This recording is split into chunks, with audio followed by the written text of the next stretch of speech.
Le presentamos ahora información para el bolsillo. El presidente Donald Trump informó que los préstamos estudiantiles ahora serán manejados por la Administración de Pequeños Negocios.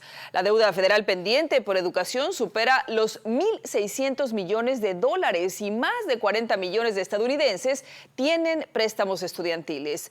La Administración de Pequeños Negocios, la SBA por sus siglas en inglés, asumirá la gestión de los préstamos estudiantiles de manos del Departamento de Educación que el gobierno del presidente Donald Trump ha decidido desmantelar en línea con su promesa de reducir el aparato público.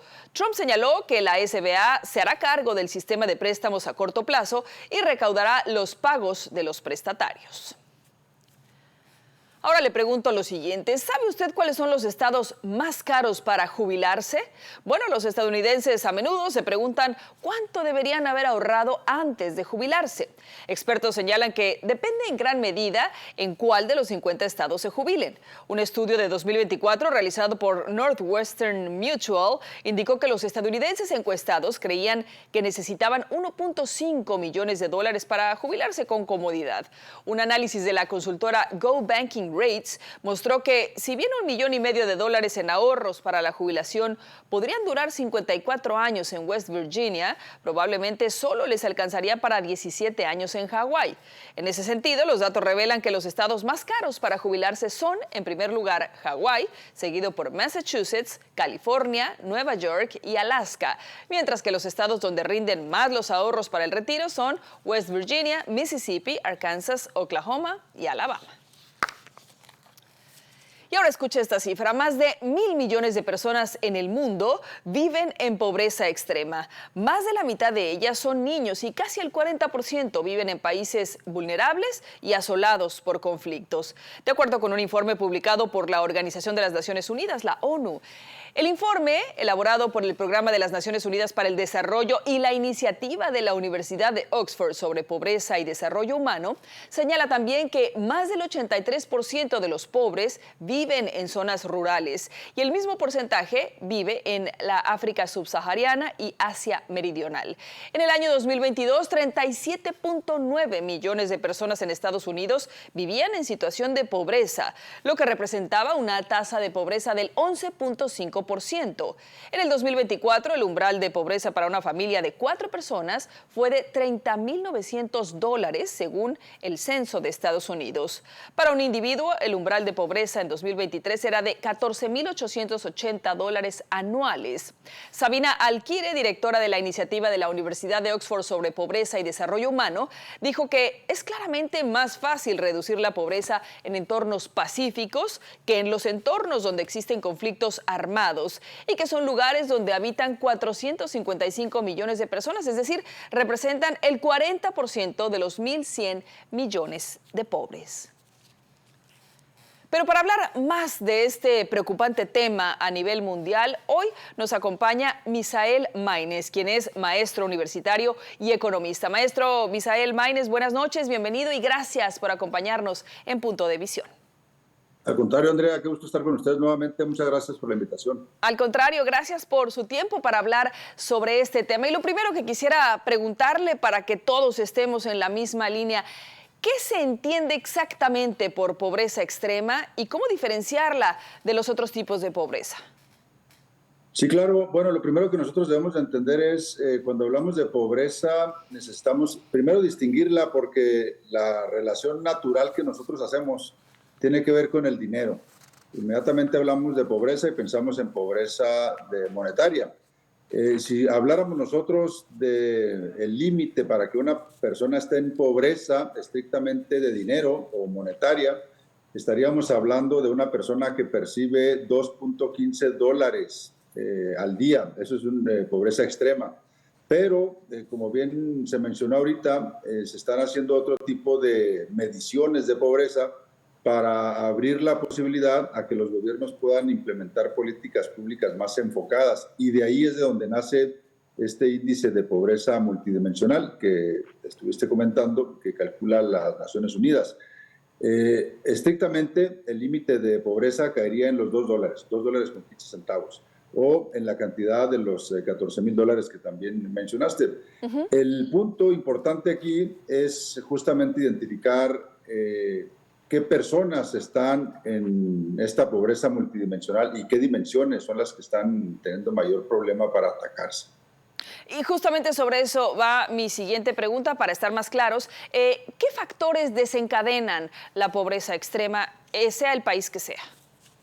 Bueno, precisamente para tratar de entender este tema de la pobreza, fue que las Naciones Unidas identificaron este índice de pobreza multidimensional y ellos entendieron o calcularon que las dimensiones que más impactan para que las personas estén en pobreza son la salud, son la educación y son factores que impacten directamente en su calidad de vida, aunado, por supuesto, a los ingresos.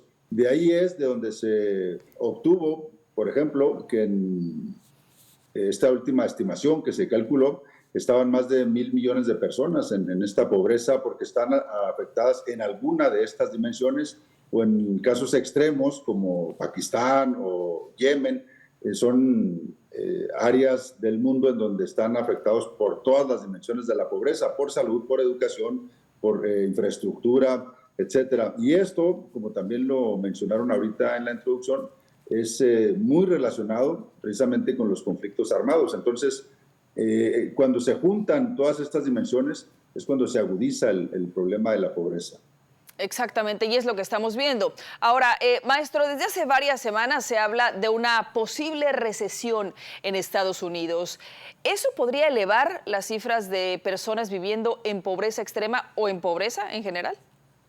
Sí, claro, existe una relación directa porque si se presenta esta situación de recesión en la economía norteamericana particularmente, que ya también es importante mencionar, se está hablando de una recesión en la economía global porque derivada de la importancia que tiene la economía norteamericana en la economía mundial, evidentemente impactaría. Ya se está hablando de una posible recesión en la economía global.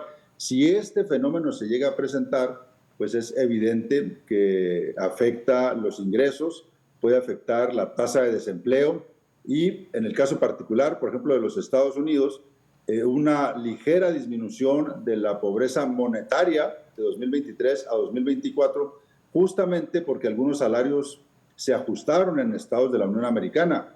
Si habláramos de la pobreza multidimensional, estrictamente en Estados Unidos, vemos una ligera variación a la alza de 2023 respecto a 2024, justamente porque lo que afectó fue la inflación en los alimentos.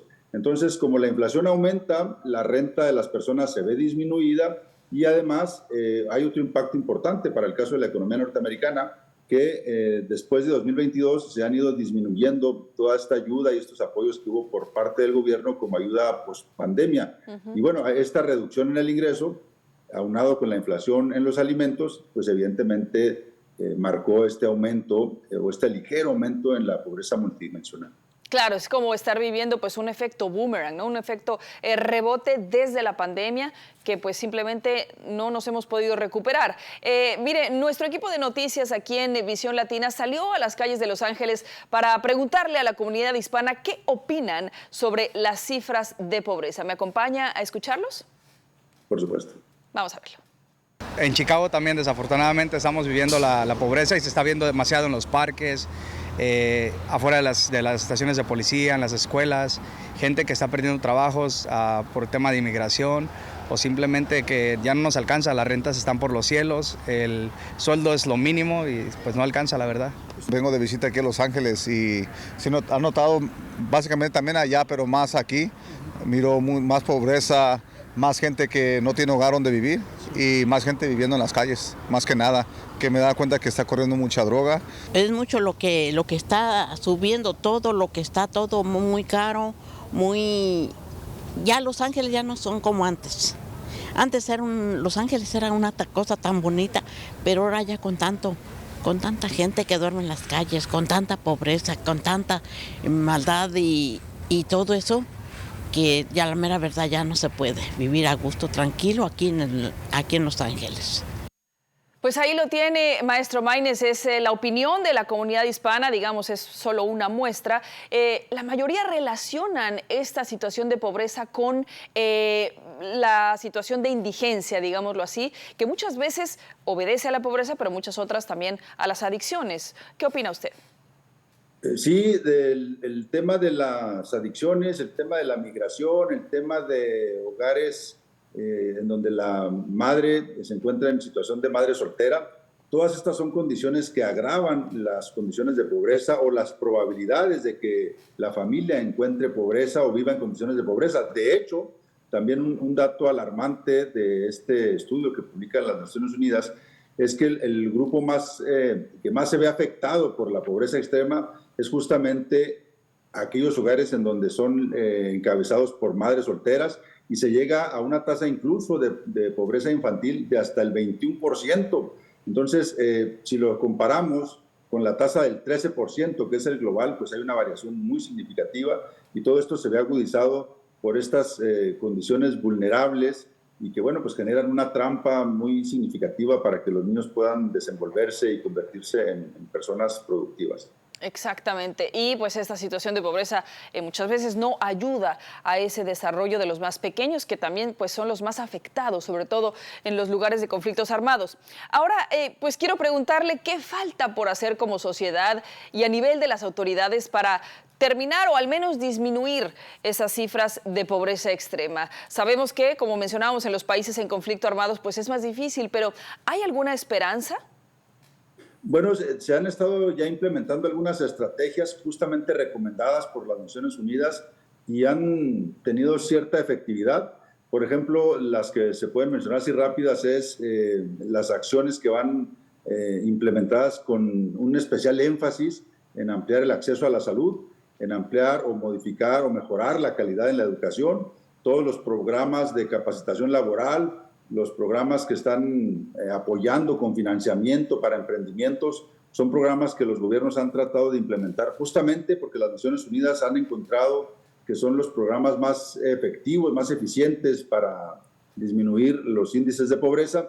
Y aunado a eso, también es importante destacar que los programas sociales pueden dar un buen impacto para disminuir la pobreza, pero aquí, en el caso particular de los programas sociales, pues tendría que asegurarse que no se haya dado una mala implementación o que no exista un esquema de corrupción, porque esto, lejos de disminuir la pobreza, la agudiza e incluso puede fomentar una mayor desigualdad estructural dependiendo de las composiciones de las ciudades o de las regiones donde se quiera disminuir la pobreza.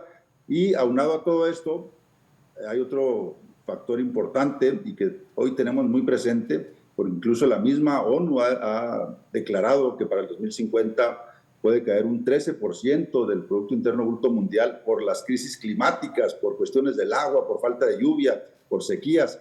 Y estas condiciones, pues obviamente también afectan la forma como se vienen implementando las políticas públicas. Exactamente, pues el cambio climático, como usted lo menciona, los despidos masivos, en fin, son varios factores que no ayudan mucho, pero esperemos que de verdad se implementen estos programas que menciona y que podamos ver, pues aunque sea una pequeña mejoría, ¿no? Es un gran reto, Andrea. La pobreza creo que es el meollo de las decisiones que deben estar tomando los gobiernos en el mundo entero, porque es francamente inadmisible que con los avances tecnológicos que tenemos, con la productividad que tenemos en muchos sectores, la población mundial todavía sigamos viendo condiciones tan lamentables como estas tasas de pobreza infantil y de pobreza general, y más de regiones en donde está mezclada la pobreza y el conflicto armado. De hecho, este reporte también dice que hay cerca de 500 millones de personas que han estado buscando cómo desplazarse. Ya más de 100 millones se han desplazado por la combinación tan trágica entre pobreza y conflictos. Entonces, bueno, desafortunadamente es un reto que la población mundial tenemos que resolver y habrá que esperar a que tomemos las mejores decisiones posibles. Exactamente, más de 1.000 millones de pobres en el mundo y mucho más de 1.000 millones de dólares gastados en conflictos armados. Es la ironía en la que estamos viviendo. Misael Baines, maestro universitario y economista, muchísimas gracias por acompañarnos en Punto de Visión. Al contrario, Andrea, es un gusto estar con ustedes. Muchas gracias.